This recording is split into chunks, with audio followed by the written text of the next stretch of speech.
Es evidente, por lo tanto, que estos últimos textos se refieren a verdaderos creyentes y no a aquellos que se hacen llamar seguidores de Cristo, pero que no están dispuestos a obedecer su ley.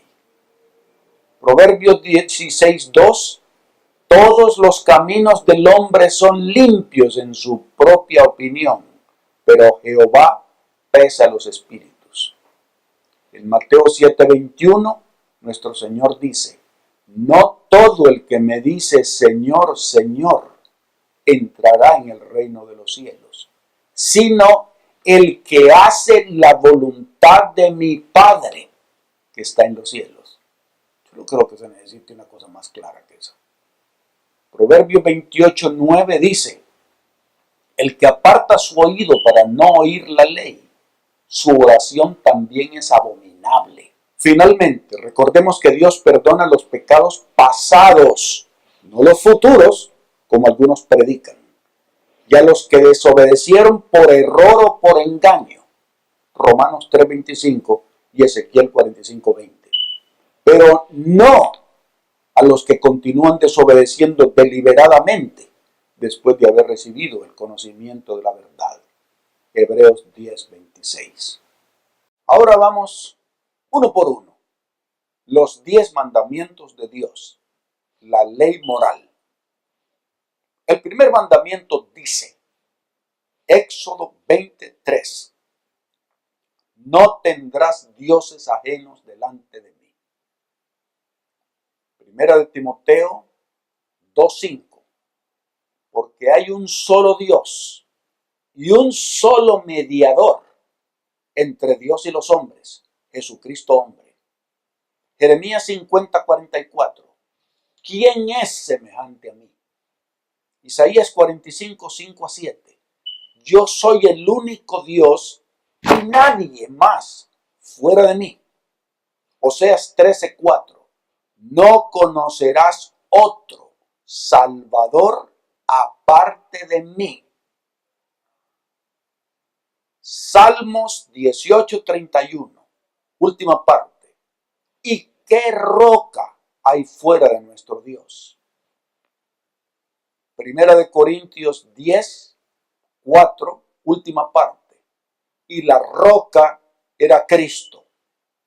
Hechos 4:12, no hay otro nombre debajo del cielo en el que podemos ser salvos.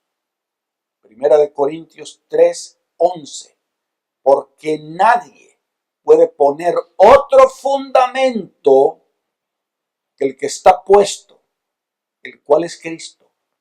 La iglesia cristiana no tiene otro fundamento, solo Cristo. Efesios 2:20, Cristo es el fundamento y la piedra principal del ángulo. Pero el hombre desobedece, adorando por instrucciones de sus líderes religiosos a la reina del cielo. Jeremías 44:17-19-25. No oiremos la palabra de Jehová, sino que ofreceremos incienso y derramaremos libaciones a la reina del cielo. Jeremías 7:18. Hacen tortas a la reina del cielo para provocarme a ira. Es Dios hablando, hermanos y amigos. Romanos 1:25. Cambiaron la verdad de Dios por la mentira, honrando y dando culto a las criaturas antes que al Creador, el cual es bendito por los siglos. Adorando al así llamado vicario del Hijo de Dios. El Papa no es solamente el representante de Jesucristo, dice uno de los artículos católicos, sino que Él es el propio Jesucristo, escondido bajo un velo de carne. The Catholic National, julio de 1895. Nosotros tenemos en esta tierra el lugar de Dios Todopoderoso, dice Papa Leo XIII en una carta encíclica fechada 20 de junio de 1894. No el creador del universo, en Génesis 2, 1 a 3, sino la Iglesia Católica puede reclamar el honor de haberle otorgado al hombre una pausa en su trabajo cada 7 días. S. D. Mosna, Historia de la Dominica, 1969, páginas 366 y 367. Nosotros definimos que la Santa Sede Apostólica, el Vaticano y el Pontífice Romano tienen la primacía sobre todo el mundo. Un decreto del Concilio de Trent, citado por Philippe Labé y Gabriel Gossart en The Most Holy Councils, tomo 13, Col 1167. Tanto ustedes como nosotros seguimos creyendo que son parte de la palabra de Dios y que la Iglesia Católica ha sido divinamente nombrada guardiana e intérprete. Ustedes siguen a la Iglesia Católica a la misma vez denunciándola como a una guía falible y falsa que a menudo ha invalidado el mandamiento de Dios por la tradición. Citando Mateo 15:6, los hermanos de San Pablo de Clifton Tracts, tomo 4, página 15. La religión católica romana declara que el apóstol San Pedro fue el primer papa. Sin embargo, de acuerdo a la historia, esa institución comenzó oficialmente el año 538 después de Cristo. Entre la muerte de Pedro y el año 538, la que fungió fue la iglesia cristiana genuina, primitiva o apostólica. En el siglo VI, el papado concluyó por afirmarse. El asiento de su poder quedó definitivamente fijado en la ciudad imperial y el obispo de Roma fue proclamado cabeza de toda la iglesia. El paganismo había dejado el lugar al papado. El advenimiento de la iglesia romana al poder marcó el principio de la Edad Media.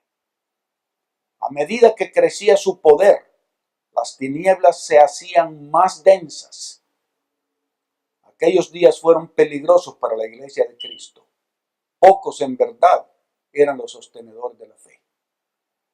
A veces parecía que el error y la superstición concluirían por prevalecer completamente y que la verdadera religión iba a ser arrancada de la tierra. El evangelio se perdía de vista mientras que las formas de religión se multiplicaban. No solo se le enseñaba al creyente a ver en el Papa a su mediador, sino aún a confiar en sus propias obras para la expiación del pecado.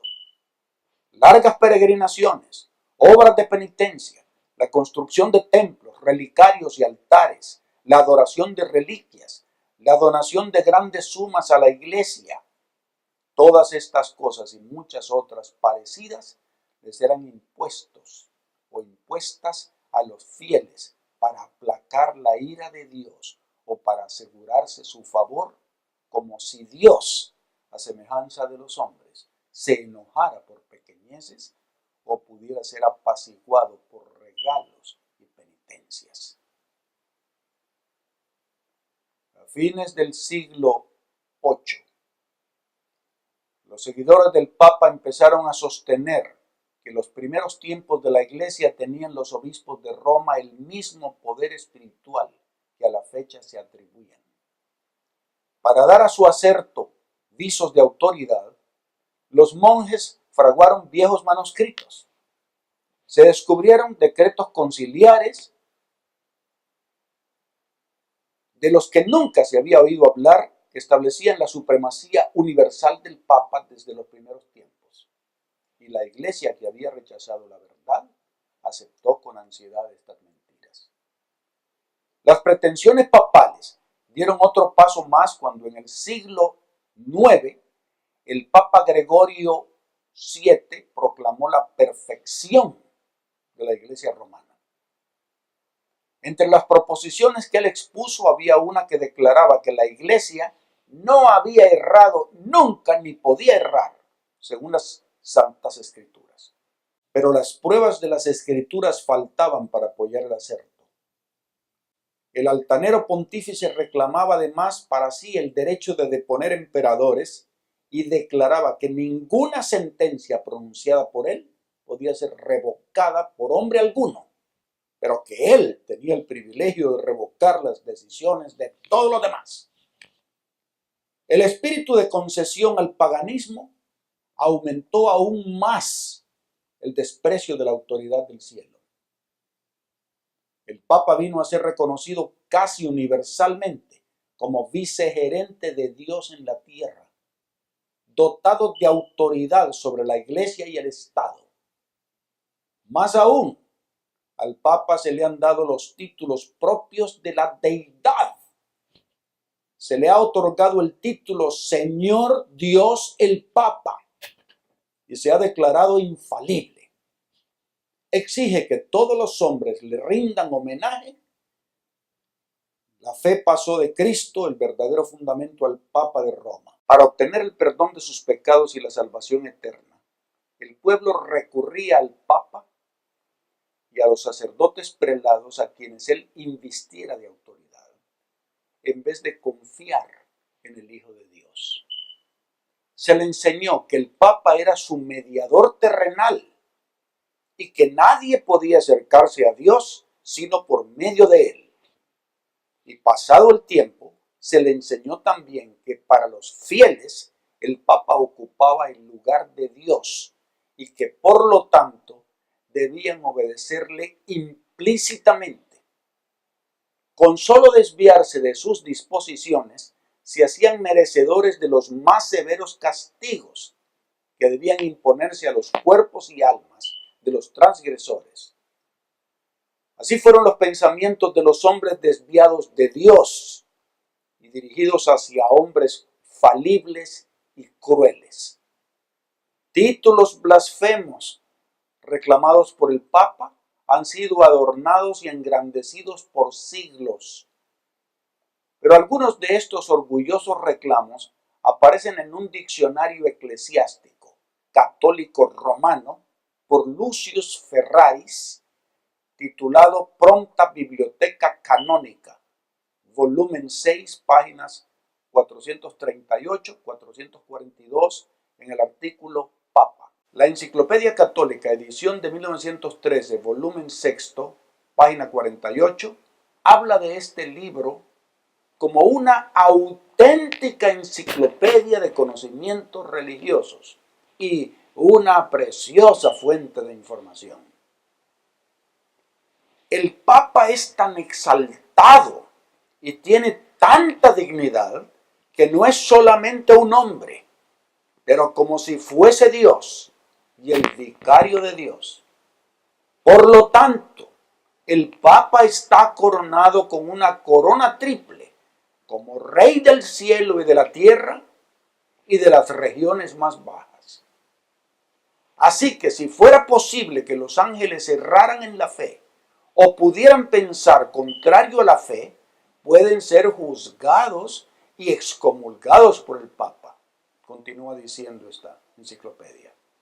El Papa es como si fuera Dios en la tierra, solo soberano de los fieles de Cristo, supremo Rey de reyes, teniendo la plenitud del poder, a quien le ha sido confiado por el Dios omnipotente la dirección no solo del reino terrenal, sino también del reino celestial. El Papa puede modificar la ley divina porque su poder no es el de un hombre, sino de Cristo. Sigo citando. La doctrina de la supremacía papal se opone abiertamente a las enseñanzas de las Santas Escrituras. Al Señor tu Dios adorarás y solo a Él servirás. Lucas 4:8. Dios no ha hecho mención alguna en su palabra que Él haya elegido a un hombre para que sea la cabeza de la iglesia. La Biblia exalta a Dios y coloca a los hombres, seres finitos, en su verdadero sitio.